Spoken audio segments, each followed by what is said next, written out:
বিসমিল্লাহির রহমানির রহিম। পূর্ব ঘোষণা অনুযায়ী আজকে চলে আসলাম লাইভ ক্লাসে। আমাদের আজকের বিষয়বস্তু ছিল আগে থেকেই ঘোষণা করা হয়েছিল। আজকে আমরা 40তম বিসিএস থেকে 35তম বিসিএস পর্যন্ত প্রিলিমিনারি যে কোয়েশ্চেনগুলো আছে এই কোয়েশ্চেনগুলোর মধ্য থেকে ইংরেজি সেন্টেন্স কারেকশন বেসড যে কোয়েশ্চেনগুলো আসছে এই কোয়েশ্চেনগুলোর সমাধান কৌশল বা এই কোয়েশ্চেনগুলোর সমাধান করার কাজগুলাই আমরা করব আজকে। আশা করি আমাদের সাথে থাকবেন। সবাইকে স্বাগত জানাচ্ছি বিসিএস হেল্পলাইনের পক্ষ থেকে। আমি Arafat Chowdhury, BCS preliminary English ক্লাসে। এখন আমরা ধাপে ধাপে 40 বিসিএস থেকে শুরু করে 35 বিসিএস পর্যন্ত বরাবরই বলা আছে সেন্টেন্স কারেকশন বেসড কোয়েশ্চেনগুলোই আমি আজকে এখানে আলোচনায় আনবো। অর্থাৎ এখানে সবগুলো প্রিলি কোয়েশ্চেন আমি সলভ করব এমন ক্লাস নয়। এই কোয়েশ্চেনগুলোতে যে সকল প্রশ্ন সেন্টেন্স কারেকশন বেসড, এই কারেকশন বেসড কোয়েশ্চেনগুলো আমরা আজকে আলোচনায় ধাপে ধাপে আনবো। সাথে থাকুন। সেন্টেন্স কারেকশন বেসড, এই কারেকশন বেসড কোয়েশ্চেনগুলো আমরা আজকে আলোচনায়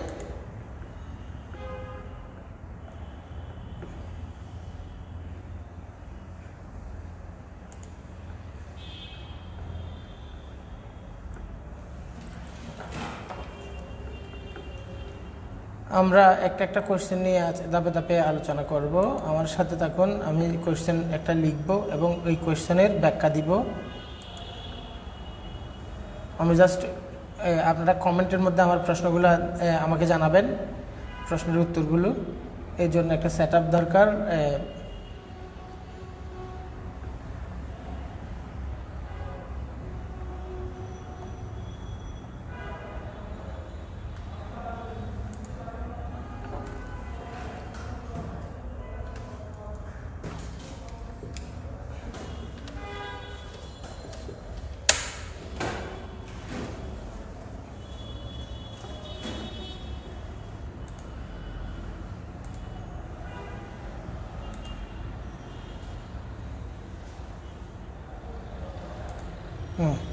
এখন আসুন আমি আলোচনায় যাচ্ছি।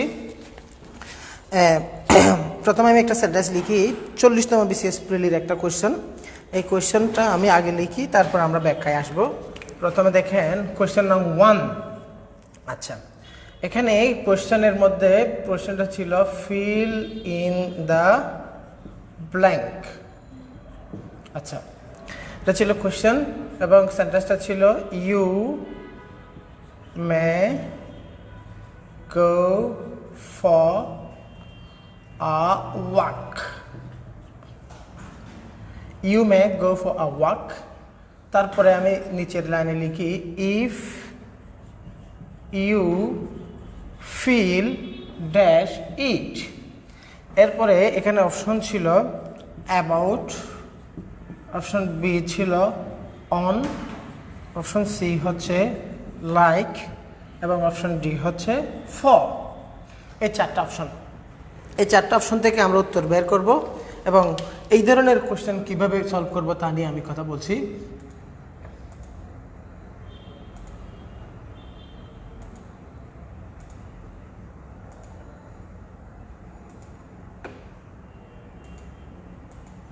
কমেন্টে আপনারা জানিয়ে দেন কার কি অ্যান্সার।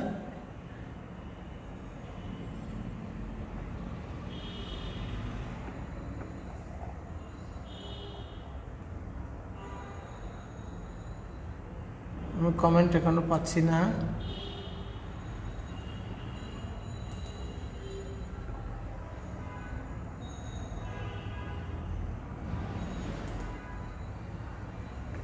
আচ্ছা, এই সেন্টেন্সে you may go for a walk, তুমি হাঁটার জন্য বাইরে যেতে পারো। আমরা হাঁটার জন্য তুমি বাইরে যেতে পারো। ইউ ফিল ইট, তাহলে ইফ ইউ ফিল ইট।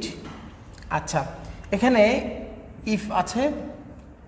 এখানে আমরা খেয়াল করেন কন্ডিশনাল সেন্টেন্সের একটা বিষয় যেমন আছে এখানে কন্ডিশনাল সেন্টেন্সের বিষয়ের চেয়েও বেশি ইম্পর্ট্যান্ট ফিল শব্দের গ্রুপার হিসেবে তার ব্যবহারটা।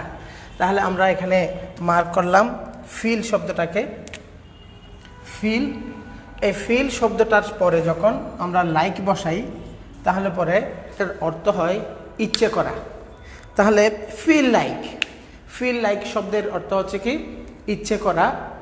মনে রাখবো কোনো কিছু, যেমন আমার খাইতে ইচ্ছে করছে, আমার ঘুমাতে ইচ্ছে করছে, আমার যেতে ইচ্ছে করছে, এই ব্যাপারটার এই এক্সপ্রেশনটা আমরা খেয়াল করব। আমাদের কাছে বিষয়টা হচ্ছে হবে এরকম ফিল লাইক। তাহলে ফিল লাইকের অর্থ হচ্ছে কি করা, ইচ্ছে করা। এবং এক্ষেত্রে দুইটা বিষয় মাথায় রাখতে হবে। একটা হচ্ছে এখানে ফিল এর পরে এখানে ইট দিলেও যদি কোনো কাজ করা বোঝায় তাহলে এখানে দেখেন ইট দ্বারা ওয়াককে বুঝাইছে, এই সেন্টেন্সের গঠনটা এরকম। কিন্তু স্বাভাবিকভাবেই কোনো কিছু করতে ইচ্ছে করছে এই ধরনের এক্সপ্রেশনের জন্য ফিলের পর আমরা লাইক বসাই। ফিলের পরে যখন লাইক বসে তখন তার অর্থ হয় ইচ্ছে করা। এই ধরনের এক্সপ্রেশনগুলো, এবং এক্ষেত্রে একটা গ্রামার মনে রাখতে হবে। এরপরে ভার্ব আসে এবং ভার্ব প্লাস আইএনজি হয়। যেমন আমার ঘুমোতে ইচ্ছে করছে, আই ফিল লাইক স্লিপিং। আমার হাঁটতে ইচ্ছে করছে, আই ফিল লাইক ওয়াকিং। আমার লিখতে ইচ্ছে করছে, আই ফিল লাইক ওয়াকিং। এই টাইপের এক্সপ্রেশনগুলো, এই ফিল লাইক এক্সপ্রেশনটা পরীক্ষায় গুরুত্বপূর্ণ। যেমন 40তম বিসিএসে এই সেন্টেন্সটা আসছে। এখানে আমি ইফের ব্যাখ্যাটা দিচ্ছি না, কারণ আজকের আলোচনার মধ্যে আমরা একটা জায়গায় গিয়ে এই কন্ডিশনালের ব্যবহারগুলো দেখব, তখন আমি ওখানে টোটালি একটা টেবলের মাধ্যমে জিনিসটা ব্যাখ্যা করব। এই জায়গায় আমি ব্যাখ্যা করলাম ফিল শব্দের পরে কোন প্রেপোজিশনটা বসলে কি অর্থ আসে এই দৃষ্টিকোণ থেকে। এই ফিল লাইক এক্সপ্রেশনটা ইম্পর্ট্যান্ট, কারণ গত 3টা বিসিএস এর মধ্যে 2বার এই প্রশ্নটা আসছে। এই জন্য যেমন এই একটা প্রশ্ন আমরা এখন 40তম বিসিএস এর এই প্রশ্নটা দেখেছি। আরেকটা প্রশ্ন হচ্ছে 37তম বিসিএসেও এই ধরনের একটা প্রশ্ন এসেছিল। আমি জাস্ট আবার এখানে আমি দেখাই, আপনারা ক্যামেরার মধ্যে দেখেন ক্লিয়ারলি।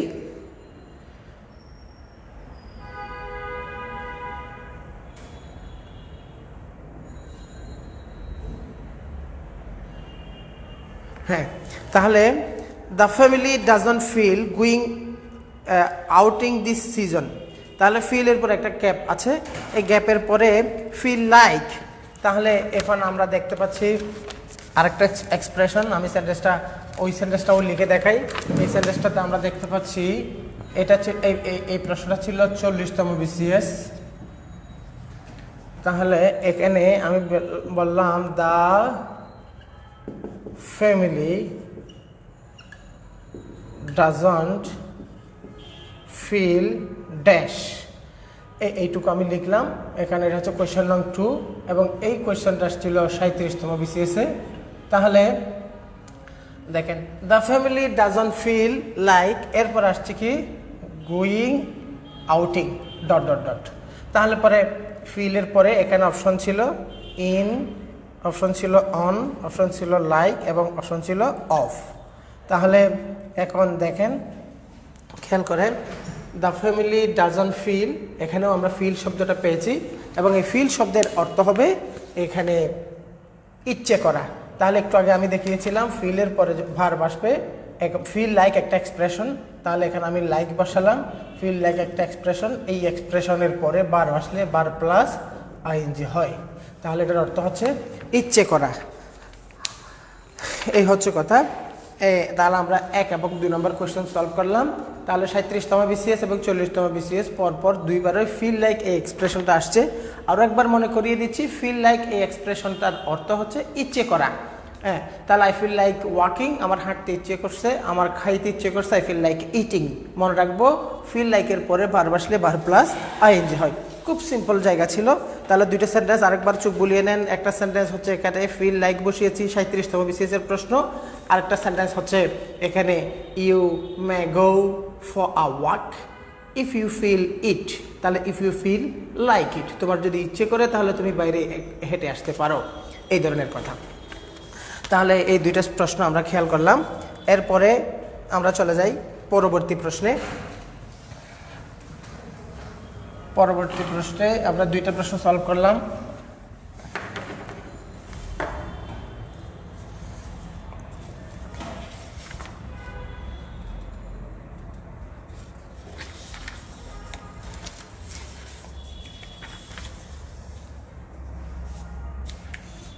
এরপর আমাদের 3 নম্বর প্রশ্ন।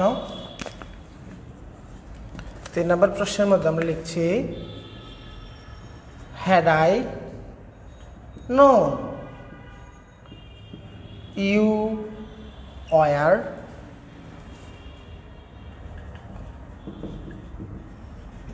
waiting outside, comma I dash, এটা হচ্ছে 39তম বিসিএস প্রিলির প্রশ্ন। had I known you were waiting outside, যদি আমি জানতাম তুমি বাইরে অপেক্ষা করছো, দেন কি অপশনগুলো আমি লিখবো, কষ্ট হলেও আমি জাস্ট একটু ফলো করেন। আমি লিখলাম had invited you to come in, একটা অপশন বি লিখলাম would invite you to come in, সিতে আমি লিখলাম would be inviting you to come in, তারপরে আমরা ডিতে এসে লিখব would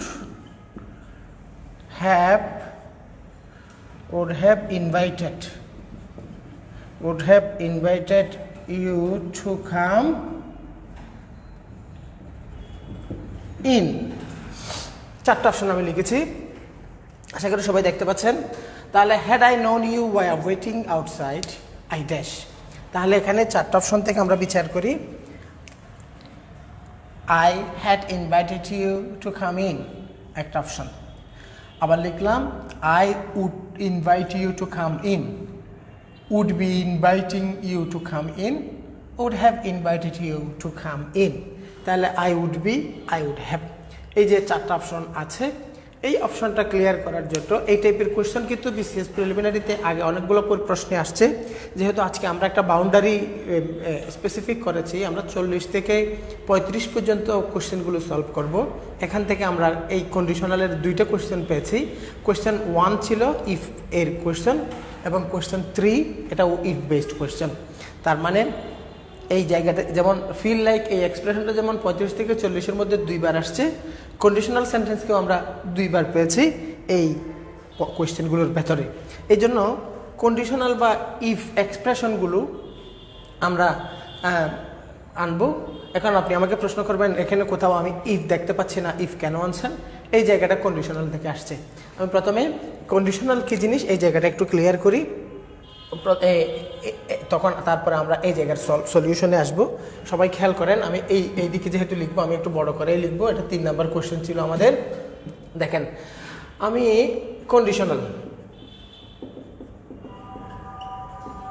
কন্ডিশনালস মানে হচ্ছে আমাদের, আমি লিখলাম মনে করেন শর্তযুক্ত বাক্যই লিখলাম।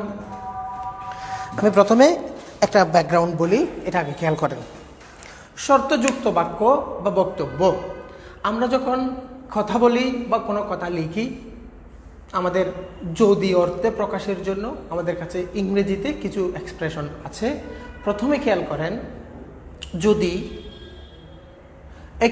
দুইটি কাজের মধ্যে একটি কাজ আরেকটি কাজের উপর নির্ভরশীল হয়, একটি কাজ আরেকটি কাজের উপর যদি নির্ভরশীল হয়, তাহলে আমরা নির্ভরশীল এই অর্থে আমরা যদি ব্যবহার করি। আবার একটি কাজ আরেকটি কাজের উপর নির্ভরশীল না, এমন অর্থেও আমরা যদি শব্দটা আনি। আমি উদাহরণ দিয়ে ক্লারিফাই করব। আবার আছে যদি না, এই ধরনের এক্সপ্রেশনের জন্য আমরা শর্ত জুড়ে দিতে পারি। প্রথমে আমি কন্ডিশনালের মূল জায়গায় যাবার আগে আমি প্রথমে বলি, দেখেন যদি একটি কাজ আরেকটি কাজের উপর নির্ভরশীল হয়ে যদি অর্থ দেয়, তখন আমরা ইফ ব্যবহার করব। আর যদি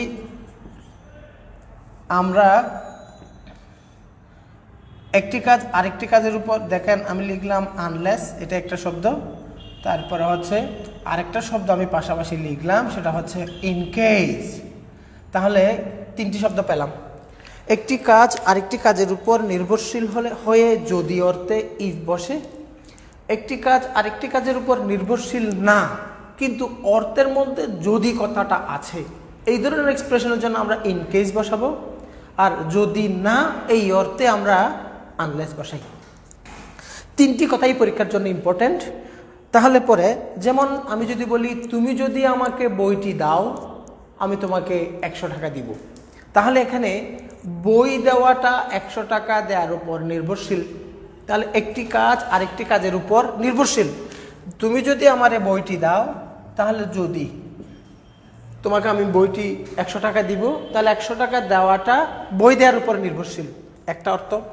আবার হচ্ছে ইন কেস, মনে করেন সকালে বাসা থেকে বেরোবার সময় আপনি একটা ছাতা নিলেন, এই ছাতাটা নিয়েছেন, এখন যখন আপনি বের হচ্ছেন বাইরে কোনো বৃষ্টি হচ্ছে না, তাহলে ছাতা কেন নিয়েছেন? বিকেলে যদি আবার বৃষ্টি হয়, তাহলে পরে ব্যাপারটা কি দাঁড়ালো আপনার, যদি বিকেলে বৃষ্টি হয়, এই ছাতা নেওয়ার কাজটা যে আপনি করেছেন, এই ছাতা নেওয়ার ব্যাপারটা বৃষ্টি হওয়ার উপর নির্ভরশীল না, আপনি আগে থেকে নিয়ে নিয়েছেন। আপনি আপনার একজন বন্ধুকে ইনভাইট করেছেন আপনার লাঞ্চে, একজনকে ইনভাইট করেছেন, এখন আপনি খাওয়ার অ্যারেঞ্জমেন্ট একটু বাড়িয়ে করলেন যেন আরও একজন খাইতে পারে। তাহলে পরে কেন এমনটা করেছি, যদি আবার অন্য কেউ আসে, অন্য আরেকজন আসে, তাহলে পরে দুইজনের জন্য খাওয়ার আয়োজন, মানুষ যদি একজন বেশি আসে, বেশি আসবে কি আসবে না তার উপর নির্ভরশীল নয় আপনার খাওয়ার বেশি আয়োজন করাটা। তাহলে পরে ক্লিয়ার হয়ে গেল, একটি কাজ একটি কাজের উপর নির্ভরশীল হলে তাহলে যদি ইফ বসে, আর যদি নির্ভরশীল না হয়েও যদি হয় তাহলে ইন কেস বসে। ইন কেসের লম্বা ব্যাখ্যা না দিলেও ইন কেস যেহেতু পরীক্ষা ইম্পর্টেন্ট, মৌখিকভাবে আমি একটা কথা বলে রাখি, ইন কেসের পরে সবসময় প্রেজেন্ট সিম্পল টেন্স হয়। ইন কেসের পরে মনে করেন I have taken umbrella, in case it rains at evening. At evening বিকেলে বৃষ্টি হবে, ব্যাপারটা ফিউচার এক্সপ্রেশনের মতো দেখতে বা বাস্তবতা হলেও ইন কেস ইট রেইনস, এই ইন কেসের পরে প্রেজেন্ট সিম্পল টেন্স হয়। যারা লিখছেন বা যারা শুনছেন কথাটা নোট ডাউন করে রাখেন, এটা ইম্পর্টেন্ট কথা। ইন কেসের পরে প্রেজেন্ট সিম্পল টেন্স হয়, ইন কেসের পরে প্রেজেন্ট সিম্পল টেন্স হয়। ইন কেস অর্থ যদি, ইফের মতো। এই যদি অর্থ আসবে, এই যদি অর্থ ইফ ছাড়াও প্রকাশিত হয়, এই জায়গাগুলো আমরা এখানে এসে ক্লিয়ার করব। প্রথমে আমি কন্ডিশনালের মৌলিক জায়গাটা একটু ব্যাখ্যা করে দিচ্ছি। দেখেন, কন্ডিশনাল শর্তযুক্ত বাক্যগুলোকে আমরা দুই ভাগে ভাগ করি। মনে করেন এখানে থাকতে পারে রিয়েল এক্সপ্রেশন, এখানে থাকতে পারে আনরিয়েল এক্সপ্রেশন। রিয়েল হলে এটা হচ্ছে প্রেজেন্ট হতে পারে, আর আনরিয়েল হলেও এখানে প্রেজেন্ট হয় অথবা পাস্ট হয়। তাহলে দেখেন, আর এখানে এটা প্রেজেন্ট, বা এখানে আমি নর্মাল লিখলাম, তারপরে আমি লিখলাম ইউনিভার্সাল ফ্যাক্ট।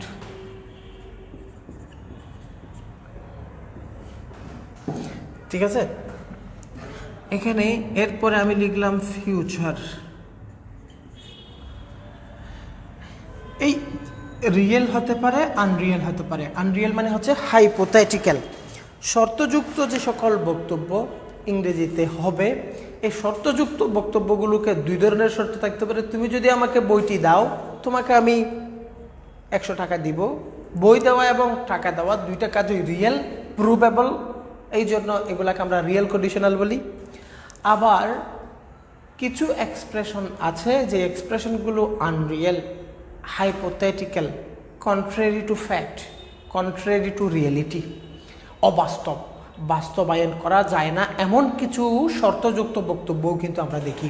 যেমন আমি যদি বলি গতকাল যদি তুমি আসতে তাহলে আমি তোমাকে বইটি দিতাম, তাহলে গতকাল তুমি আসা এবং তোমাকে বইটি দেওয়া এমন একটা ফ্যাক্ট, যে ফ্যাক্ট আর কখনো বাস্তবায়ন সম্ভব না। সুতরাং এই ধরনের শর্তগুলোকে আমরা বলবো আনরিয়েল কন্ডিশনাল। আর যে সকল কন্ডিশন বা শর্তকে বাস্তবায়নযোগ্য, বাস্তবায়ন করা যায়, আগামীকাল তুমি আসলে তোমাকে অ্যাসাইনমেন্টটা দিব, আগামীকাল তুমি আসা এবং অ্যাসাইনমেন্ট দেওয়া, এটা বাস্তবায়নযোগ্য। তাহলে শর্ত দুই প্রকার, রিয়েল, আনরিয়েল। রিয়েল কন্ডিশনালকে আমরা দুই ভাগে ভাগ করেছি।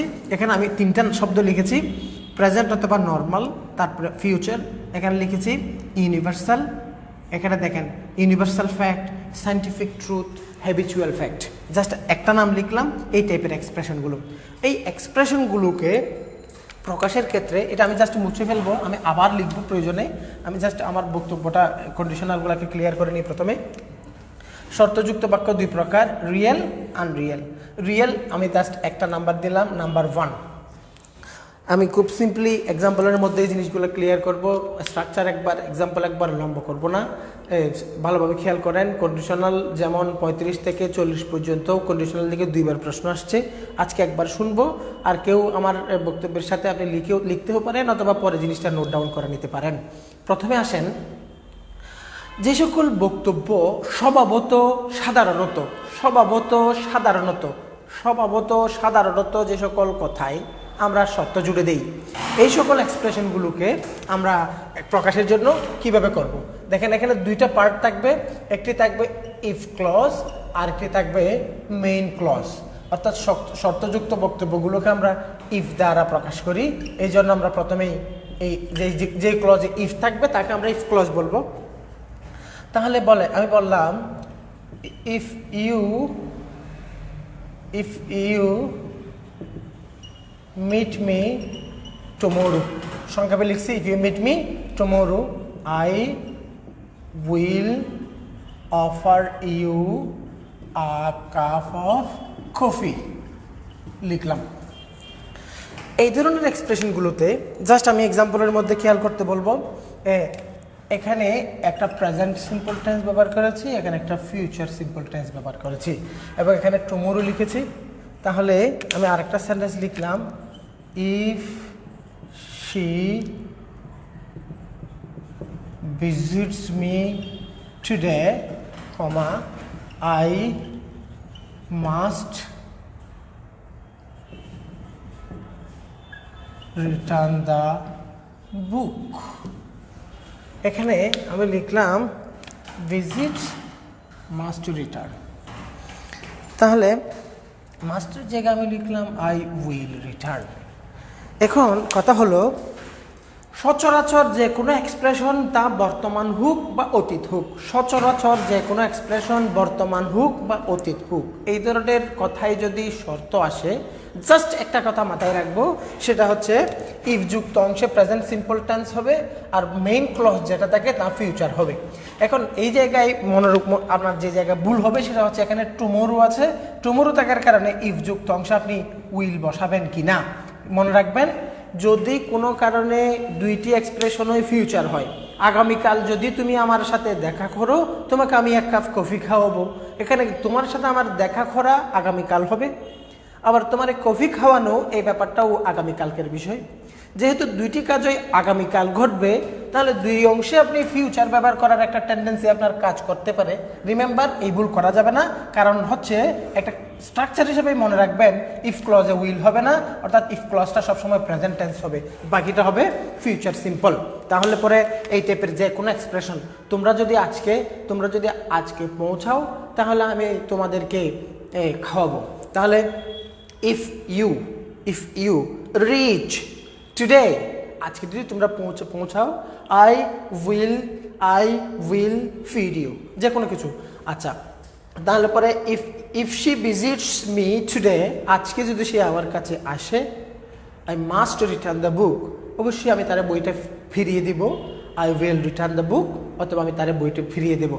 জাস্ট এই জায়গায় মনে রাখতে হবে, এই ইফ ক্লজটা আমি আগেও বসাতে পারি, পরেও বসাতে পারি। যেমন এই সেন্টেন্সটাকে যদি আমি বলি I will return the book if she visits me today, কোনো সমস্যা নাই। I will offer you a cup of coffee if you meet me tomorrow, এই সেন্টেন্স পরের অংশ আগে, আগের অংশে পরো, যেখানেই থাকুক ইফযুক্ত অংশে ফিউচার হবে না, ইফযুক্ত অংশে ফিউচার হবে না, ইফযুক্ত অংশে উইল হবে না, ইফ ক্লজে উইল হবে না। এই কথা মাথায় রাখতে হবে। এই গেল নাম্বার 1। এবার আসেন নাম্বার 2। এখানে এই জায়গায় এটাকে আমরা জিরো কন্ডিশনাল বলি। যারা জিরো কন্ডিশনাল বলে বা জিরো কন্ডিশনাল কথাটা কারেক্ট, অর্থাৎ এখানে শর্ত আছে কিন্তু ব্যাপারগুলো হচ্ছে চিরন্তন কোনো কথায়, অভ্যাসগত কোনো কথায় যদি শর্তযুক্ত করে বলা হয়, তাহলে পরে দুই দিকেই প্রেজেন্ট সিম্পল টেন্স হয়। এই ব্যাপারটা খুব সহজ, পরীক্ষায় আসবে না, কিন্তু জানবার জন্য ইনফরমেশনের সুবিধার্থে আমি জাস্ট একটা এক্সাম্পল দিয়ে দেখাচ্ছি। মনে করেন যেমন পরীক্ষার আসা একটা প্রশ্ন দিয়ে উদাহরণ দিই, আপনি যদি পানিকে 100 ডিগ্রি তাপমাত্রায় উন্নীত করেন, তাহলে পানির বাষ্পায়ন শুরু হয়। যেমন কথা হচ্ছে, আমি যদি লিখি if you heat the water into 100 degree Celsius, তাহলে এরপরে লিখলাম ইট স্টার্টস ভ্যাপোরাইজেশন বা ভ্যাপোরাইজিং। এখন কথা হচ্ছে, if you heat present tense, it starts present tense, অর্থাৎ পানিকে 100 ডিগ্রি তাপমাত্রায় উন্নীত করলে পানির বাষ্পায়ন শুরু হয়। এটা সায়েন্টিফিক ট্রুথ, এটা ন্যাচারাল ফ্যাক্ট। এই টাইপের কথাই যদি কোনো ধরনের কন্ডিশন বা শর্ত আসে, তাহলে পরে দুদিকে প্রেজেন্ট সিম্পল করব। ইম্পর্ট্যান্ট এই অর্থে যে দুদিকে প্রেজেন্ট সিম্পল হয়, এই ধরনের অনেকে আবার ভুল মনে করতে পারেন। ভুল মনে করা যাবে না। ইউনিভার্সাল ফ্যাক্ট, হ্যাবিচুয়াল ফ্যাক্ট, যেখানে আমরা সাধারণত প্রেজেন্ট ইনডেফিনিট টেন্স করি, এই টাইপের কথাই যদি শর্ত আসে, তাহলে দুদিকে প্রেজেন্ট সিম্পল টেন্স দিয়ে আমরা করব। যেমন তুমি যদি জন্ম নাও, মৃত্যুবরণ করতে হবে। If you are born, passive করে, কারণ জন্ম নেওয়ার ব্যাপারটা সবসময় পেসিভ হয়। If you are born, you are to die. এদের দুদিকে আমরা প্রেজেন্ট সিম্পল করেছি। তাহলে ইফ ইট রেইনস, যদি বৃষ্টি হয়, ইট ওয়েটস দ্য রোড, রাস্তা ভিজে যায়। তাহলে এই টাইপের কথা। তাহলে ধরেন চিরন্তন সত্য, অভ্যাসগত সত্য, বৈজ্ঞানিক সত্য, এই ধরনের যে কোনো এক্সপ্রেশন যদি শর্তযুক্ত বক্তব্যের মধ্যে আসে, তাহলে আমরা দুই দিকে ইফ ক্লজ এবং মেইন ক্লজ দুই দিকে আমরা প্রেজেন্ট সিম্পল টেন্স দিয়ে সমাধান করব। এরপরে আমরা চলে যাই যেগুলো পরীক্ষামুখী এবং পরীক্ষা আসবে, আনরিয়েল জায়গাটা আমরা একটু ক্লিয়ার করব এবং ওখানে খুব মনোযোগ দরকার। এই জায়গাটা বেশি ইম্পর্ট্যান্ট, সবাই মনোযোগ রাখবেন। ইফ, আবার লিখলাম ইফ ক্লজ। ইফ, এখানে আমরা এটাকে তৃতীয় নাম্বার হিসেবেই দিই, কন্ডিশনালকে টোটাল 4টা ভাগে ভাগ করার পরে। তাহলে পরে দেখেন, if you visited me today, I would be happy. আচ্ছা, if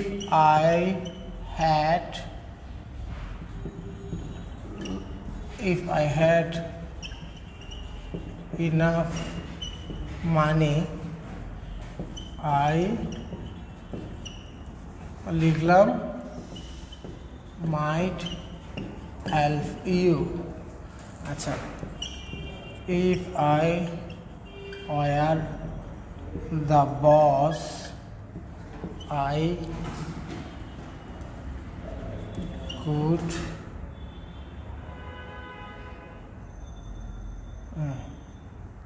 তাহলে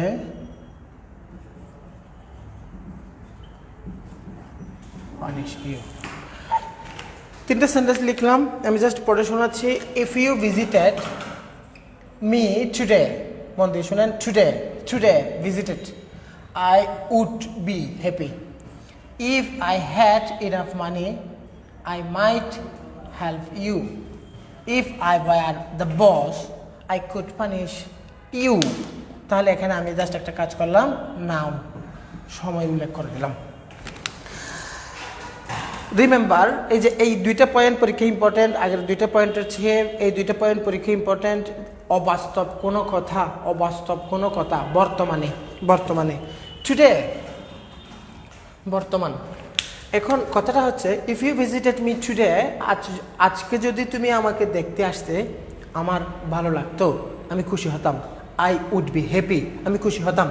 এই জায়গাটাতে টুডে, বর্তমানে, অর্থাৎ এই কথাটার, এই সেন্টেন্সের অর্থ হচ্ছে তুমি আমাকে দেখতে আসো নাই এবং আমার খুশি হওয়ার বিষয়টাও হয় নাই। তার মানে হচ্ছে এখানে আমি যে কথাগুলো বলছি, কথাগুলো আনরিয়েল বা অবাস্তব। তাহলে এই অবাস্তব এক্সপ্রেশনের জন্য বর্তমান বোঝাচ্ছে, এই জন্য পাস্ট ইনডেফিনিট টেন্স ভিজিটেড। অনুরূপভাবে মনে করেন হ্যাভের পাস্ট ফর্ম হ্যাড লিখলাম, অনুরূপভাবে বি থেকে আমরা ওয়ার আনছি। মনে রাখবেন, কন্ডিশনাল সেন্টেন্সে যে কোনো সাবজেক্টের জন্য আমরা সবসময় ওয়ার বসাই, আনরিয়েল বলে। তাহলে if I were the boss now, I could punish. 3টে এক্সাম্পল দিয়েছি 3 ধরনের ভার্ব দেখানোর জন্য। টু বি ভার্ব হলে ওয়ার হবে, আর টু হ্যাভ ভার্ব হলে হ্যাড হবে, এবং যে কোনো ধরনের অ্যাকশন ভার্ব হলে ভার্বের পাস্ট ফর্ম বসবে। আমি যখন পরের ধাপের 3টি এক্সাম্পল লিখবো, 2টি এক্সাম্পল, সবগুলো এক্সাম্পলের মধ্যে একটা কম্পারিজন আপনারা খেয়াল করবেন। এই এক্সাম্পলটাকে আমি পাস্ট টেন্সে লিখলাম, আমি লিখলাম if you had visited me yesterday, comma, I would have been happy. একটা সেন্টেন্স। দ্বিতীয় sentence, if I had had enough money, I might have helped you. লিখলাম। তৃতীয় sentence, if I had been the boss, then I could have punished you. তিনটে sentence লিখলাম। Simple কথা, পরীক্ষামুখী কথা, এই unnecessary কোনো কথা বাদ দিয়ে আমি এই জায়গাটা জাস্ট এখন আর আমার দরকার নাই। এটা তৃতীয় নাম্বার ছিল, এটাকে আমরা চতুর্থ নাম্বার ধরবো। জাস্ট বাকিগুলো এক্সাম্পল হিসেবে খেয়াল করেন।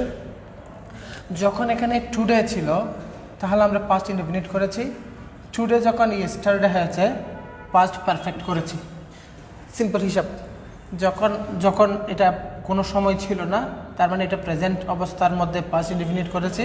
আর যখন এটা অতীতের কথা হচ্ছে তাহলে আমরা এখানে পাস্ট পারফেক্ট করেছি। একটা হেড, এই হেড আসছে, আর একটা হেড অক্সিলিয়ারি ভার্ব আসছে, এই হেডের পাস্ট পার্টিসিপল ফর্ম। তারপরে এখানে হেড বিন, এখানে দেখেন হেড অক্সিলিয়ারি হিসেবে আসছে, হেড অক্সিলিয়ারি হিসেবে আসছে, হেড অক্সিলিয়ারি হিসেবে আসছে, পাস্ট পারফেক্ট টেন্স। এই ভিজিটেডের বি3 আসছে, এই হেডের বি3 আসছে, এই বিন বি ওয়াজ আর বিন আসছে। আচ্ছা, তাহলে এখানে যখন পাস্ট টেন্স, এখানে যখন প্রেজেন্ট পাস্ট ইনডেফিনিট, এখানে যখন পাস্ট পারফেক্ট, এখানে যখন প্রেজেন্ট পাস্ট ইনডেফিনিট, এখানে যখন পাস্ট পারফেক্ট। এবার আসেন, এখানে যে অক্সিলিয়ারি হেড আছে, এদিকে যদি অক্সিলিয়ারি হেড থাকে তাহলে এখানে একটা অক্সিলিয়ারি হেড আসার কথা ছিল, কিন্তু মডেল অক্সিলিয়ারির পরে হেড বসবে না, বারবার বেস ফর্ম বসে, এই জন্য এখানে হ্যাভ আসবে। তাহলে কথাটা আমরা সিম্পলি মনে রাখবো, যাদের কাছে অত গভীরভাবে চিন্তা করার কোনো দরকার নাই। তাহলে এখানে অক্সিলিয়ারি হেড থাকলে এখানে একটা হ্যাভ আসবে, হ্যাভ আসছে, হ্যাভ আসছে, হ্যাভ আসছে। তাহলে দেখেন উড মাইট কুডের পরে বেস ফর্ম, উড মাইট কুডের পরে হ্যাভ, এরপরে বারবার 3 নম্বর ফর্ম, 3 নম্বর ফর্ম, 3 নম্বর ফর্ম। এই হচ্ছে কথা। তাহলে কন্ডিশনালকে আমরা দুই ভাগে ভাগ করেছি। আনরিয়েল কন্ডিশনালকে বর্তমান, তারপরে হচ্ছে অতীত, অবাস্তব বর্তমান। তাহলে অবাস্তব বর্তমান যখন হয় তাহলে বর্তমানে আমরা এখানে পাস্ট ইনডেফিনিট, আর অবাস্তব অতীত যখন, তাহলে পাস্ট পারফেক্ট। এখানে দুইটা হেড কেন ক্লিয়ারলি বোঝা যাচ্ছে, অক্সিলিয়ারি হেড, এটা মেইন ভার্ব, এটা মেইন ভার্ব। এখানে যখন হেড আছে এখানে হ্যাভ আসবে, উড কুড মাইটের পরে। এই হচ্ছে কন্ডিশনাল হিসাব। তাহলে সিম্পলি হিসাব ক্লিয়ার হয়ে গেল। আমাদের কাছে কন্ডিশনাল দুই ভাগে ভাগ করেছিলাম, রিয়েল আনরিয়েল। রিয়েল কন্ডিশনের মধ্যে দুইটা জায়গা আমি দেখিয়েছি, যদিও আরও একটা জায়গা আছে। যেমন রিয়েল কন্ডিশনকে আমরা বলেছিলাম স্বাভাবিকভাবে সচরাচর যে কোনো বক্তব্যের ক্ষেত্রে যখন কন্ডিশন বা শর্ত আসে তখন ইফ ক্লজে প্রেজেন্ট সিম্পল, মেইন ক্লজে future simple. If you visit me today, I will return you your book. আজকে যদি তুমি আমার কাছে আসো তোমার বই ফিরিয়ে দেব, একটা কথা। তাহলে তুমি যদি জন্ম নাও মৃত্যুবরণ করতে হবে। If you are born you are to die. Example দিয়ে স্ট্রাকচার মনে রাখেন, if you are born you are to die, if it rains it waters the road, এই ধরনের কথা। তারপরে হচ্ছে আনরিয়েল কন্ডিশন বা অবাস্তব কথা, অবাস্তব। যদি তাহলে পরে আমি আরও একবার বোর্ডের এক্সাম্পল দেখবার আগে আমার কথা আরও একবার ক্লিয়ারলি শুনেন। অবাস্তব যে কোনো কথা যদি বর্তমান হয় ইফ ক্লজে পাস্ট ইনডেফিনিট টেন্স ব্যবহার করব, আর যখন অতীত হবে ইফ ক্লজ আমরা পাস্ট পারফেক্ট টেন্স ব্যবহার করব। আর ওইদিকে আমরা 3টি শব্দ ব্যবহার করি, উড, মাইট, কুড, এবং এরপরে আমরা হ্যাভ আনবো, এখানে হেড আছে তাই। আচ্ছা, এই যে এক্সপ্রেশনগুলো আমরা এতক্ষণ দেখলাম, এই এক্সপ্রেশনগুলোর সবগুলোর অর্থ হচ্ছে ইফ আছে শুরুতে, ইফ আছে, ইফ থাকার কারণে এগুলোর অর্থ হচ্ছে যদি তুমি আসতে তাহলে আমি খুশি হতাম, যদি আমার টাকা থাকতো আজকে এখন বর্তমানে যদি আমার টাকা থাকতো তোমারও সাহায্য করতাম, আমার টাকাও নেই, সাহায্য করছি না, আনরিয়েল। আমি যদি এখন তোমার বস হতাম তাহলে তোমাকে শাস্তি দিতাম, এখনকার কথা নাও কিন্তু ওয়ার। আর এই ব্যাপারগুলো যদি স্টার্টে হয় তাহলে এখানে পাস্ট ইনডিফিনিট ছিল, এখানে পাস্ট পারফেক্ট হবে, এই হচ্ছে কথা। সবগুলো সেন্টেন্সের অর্থ ইফ আছে বলে যদি অর্থ আসছে। এবার আমরা একটু মন দিয়ে শুনেন, এই যে সেন্টেন্সগুলোর মধ্যে সবগুলো থেকে আমি ইফটা তুলে দিয়ে এই জায়গা থেকে আমি এটাকে লিখলাম হ্যাড, এটাকে লিখলাম হ্যাড, এটাকে লিখলাম হ্যাড। আচ্ছা, এখানে আমি লিখলাম ওয়ার, এখানে আমি লিখলাম হ্যাড, এখানে আমি কিছু লিখি নাই।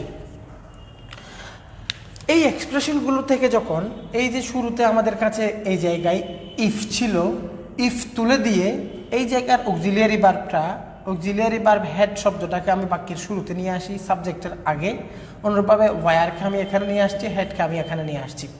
তাহলে পরে দেখেন আমি যদি বলি had you visited me yesterday, এই কথাটার অর্থ হচ্ছে if you had visited me yesterday, গতকাল যদি তুমি আসতে তাহলে আমি খুশি হতাম। তাহলে এই সেন্টেন্সের অর্থ যদি তুমি আসতে, যে ইফ যুক্ত অবস্থায় যে অর্থ ছিল হ্যাড দিয়েও একই অর্থ প্রকাশ করবে। অন্যভাবে হ্যাড এখানে নিয়ে আসলাম, এখানে হ্যাড এখানে নিয়ে আসলাম, তাহলে বাক্যগুলো আমরা কিভাবে পড়বো? আমরা বললাম হ্যাড আই বিন, তাহলে এখান থেকে হ্যাড বাদ দিয়ে দিলাম, সেন্টেন্স হয়ে গেল হ্যাড আই বিন। এখান থেকে হ্যাড বাদ দিয়ে দিলাম, সেন্টেন্স হয়ে গেল হ্যাড আই হ্যাড। এখান থেকে হ্যাড বাদ দিয়ে দিলাম, সেন্টেন্স হয়ে গেল হ্যাড ইউ ভিজিটেড। এই জায়গাগুলোতে এই তিনটি সেন্টেন্সে হ্যাড অক্সিলিয়ারি ভার্ব ছিল, কিন্তু এই জায়গায় আপনি দেখেন এখানে ওয়ার কিন্তু main verb, I were the বস।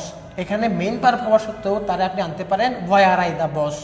এখানে হ্যাড মেইন ভার্ব, কারণ এখানে আর কোনো অক্সিলিয়ারি ভার্ব নাই, এখানেও আপনি আনতে পারেন, এখানে এই হ্যাডকে এদিকে নিয়ে আসেন, হ্যাড আই ইনাফ মানি। তার মানে হচ্ছে হ্যাড এবং ওয়ারকে সাবজেক্টের আগে বসালে যদি অর্থ প্রদান করার বিষয়টা অক্সিলিয়ারি এবং মেইন ভার্ব হওয়ার বিষয় না, এটা হচ্ছে হ্যাভ এবং ওয়ারের বিষয়। হ্যাড এবং ওয়ারকে সাবজেক্টের আগে আনলে ইফের মতো যদি অর্থ প্রদান করবে, এই হচ্ছে সিম্পল কথা। হ্যাড এবং ওয়ার মেইন ভার্ব হোক বা অক্সিলিয়ারি হোক, সাবজেক্টের আগে বসালে ইফ থাকা অবস্থায় যে অর্থ, ইফ ছাড়াও এইরকম যদি অর্থ প্রদান করবে। আমি এক্সাম্পল মুছে ফেলতেছি, কারো কাছে কম্প্যারিজন দেখতে ইচ্ছে করলে আপনারা ভিডিও টেনে দেখবেন পরবর্তী সময়ে যখন লাইভ শেষ হয়ে যাবে। এখন আমরা 40তম বিসিএসের 39তম বিসিএসের এই টাইপের একটা প্রশ্ন এসেছিল। এই প্রশ্নটা আমি ক্যামেরার সামনে ধরি, আপনারা দেখেন। হ্যাড আই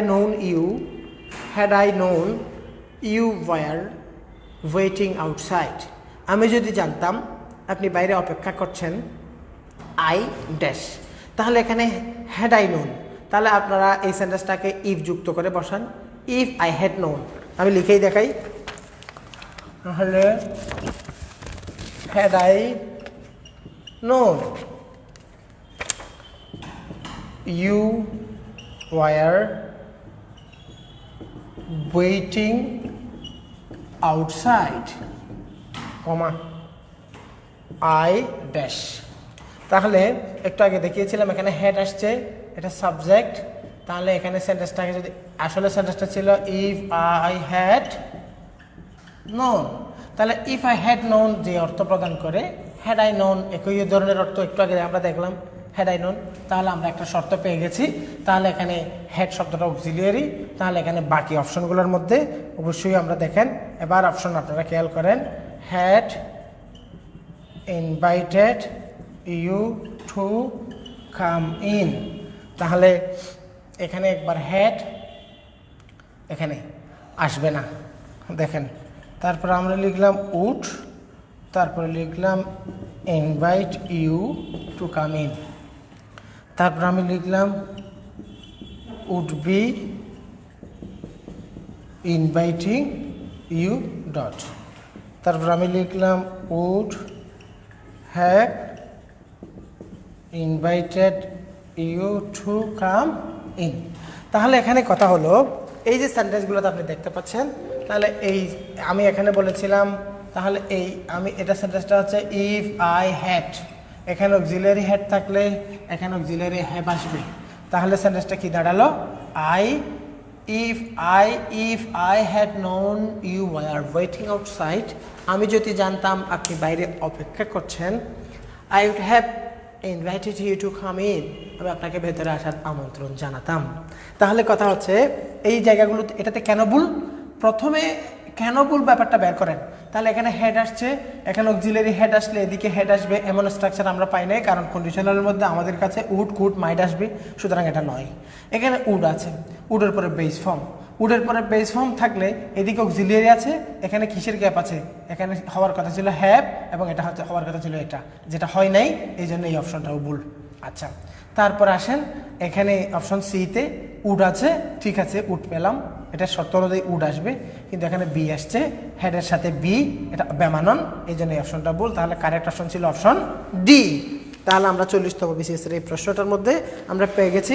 আরও একবার দেখে নেন, had I known you were waiting outside, তাহলে অপশন কি, এই লাস্ট অপশনটা। এই গেল আমাদের কন্ডিশনালের কথা। তাহলে আমি কন্ডিশনালকে সামারি করে দিতে গেলে আমাদের কন্ডিশনালে যে বিষয়টা আসবে,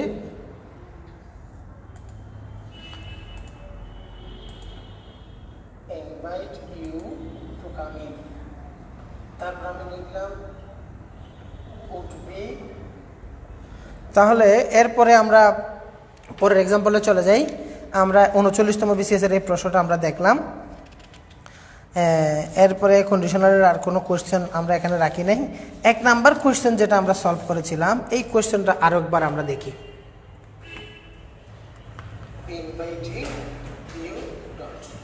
দেখেন, you may go for a walk if you feel like it, তোমার যদি ইচ্ছে করে। তাহলে আপনি দেখেন, if you feel present simple tense, তাহলে এদিকে প্রেজেন্ট সিম্পল হলে ওইদিকে ফিউচার সিম্পল হয়, অথবা এখানে শ্যাল উইল মে বসে, যেমন you may go, you will go, you may go, you will go. তাহলে এই যে 1 নাম্বারের যে নিয়ম, ওই নিয়ম থেকে আসছে। যদি এই প্রশ্নটা প্রেপোজিশনের ব্যবহারের উপরে নির্ভরশীল, এটা গ্রুপ ভার্ব থেকে আসছে। তাহলে কথা হলো, আমরা একটা 40তম BCS 37তম BCS এর প্রশ্ন আমরা দেখেছি। এরপর আর প্রশ্ন হচ্ছে আর একটা প্রশ্ন, আমি জাস্ট লিখব, এখন আপনারা সলিউশনের দিকে যাবেন। কোয়েশ্চেন ভালোভাবে খেয়াল করেন। আমি লিখলাম, এটা হচ্ছে I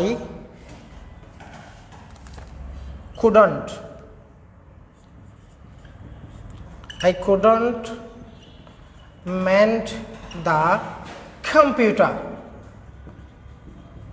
I couldn't mend the computer myself, comma. So I dash at a shop. লিখলাম। অপশন এ হচ্ছে had it mended. Option B, had it mend.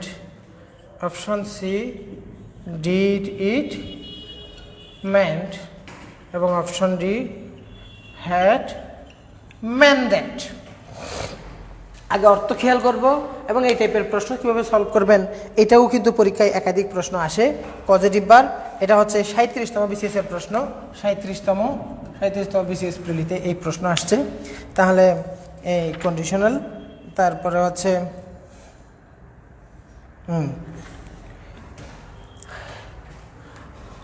খেয়াল করেন। তার একটা এক্সাম্পল আমরা 4, I couldn't mend the computer, আমি কম্পিউটারটি মেরামত করতে পারি নাই, myself, নিজে, আমি নিজে যেহেতু কম্পিউটারটি মেরামত করতে পারি নাই, সো তাই I dash at a shop, আমি এই কম্পিউটারটি দোকান থেকে কম্পিউটারটি মেরামত করিয়ে নিলাম, অথবা আমি মেরামত করিয়েছিলাম। তাহলে এখানে আমি নিজে মেরামত করি নাই, মেরামতের কাজ